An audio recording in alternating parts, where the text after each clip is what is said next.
আসসালামু আলাইকুম। যারা একটা ডিম দিয়ে পুডিং বানাতে চান তাদের জন্য আজকে রেসিপিটা। আমি এখানে আগে থেকে জাল করে রাখা ১ কাপ দুধ নিয়েছি, সাথে একটা ডিম নিয়েছি আর পরিমাণ মতো চিনি নিয়েছি। মানে এখানে চা চামচে ৩ চামচ আমি চিনি নিয়েছি। চিনিটা আপনারা যারা একটু কম বেশি খান সেইভাবে দিবেন।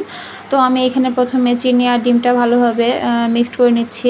তারপরে ডিমের গন্ধ যাতে না করে এই কারণে আমি এখানে ভ্যানিলা এসেন্স ১ ফোঁটা এখানে দিয়ে নিচ্ছি। এখানে আপনারা এলাচের গুঁড়াও আপনারা দিতে পারেন। তো আমার কাছে এটা ছিল, আমি এটাই দিয়েছি। তারপর আমি সেটা এক সাইডে রেখে এখানে আমি চিনির ক্যারামেলটা করে নিচ্ছি। ক্যারামেলটা আপনি লো হিটে করবেন যাতে বেশিক্ষণ জাল করে একদম লাল না হয়ে পুড়ে না যায়। পুড়ে গেলে কিন্তু তিতা লাগবে। তারপর ক্যারামেলটা আমি একটা বাটিতে সেট করে নিলাম। এখানে পরে আগে থেকে মিক্সড করা ডিমের মধ্যে তারপর আমি দুধটা দিয়ে দিলাম। তারপরে এখানে আমি আগে থেকেই একটা ফ্রাই প্যানে আমি পানি ফুটিয়ে নিয়েছিলাম ১০-১৫ মিনিটের মতো। তারপর সেইখানে আমি বাটিটা বসিয়ে লো হিটে আমি ১৫ থেকে ২০ মিনিট এটা রেখে দেই। অনেকে এখানে ১০ মিনিট বলে থাকে, কিন্তু আসলে ১০ মিনিটে সেটা হয় না। তারপর আপনার মাঝখানে চেক করে দেখবেন যে হয়েছে কিনা। এই তো আমার পুডিংয়ের ফাইনাল লুক।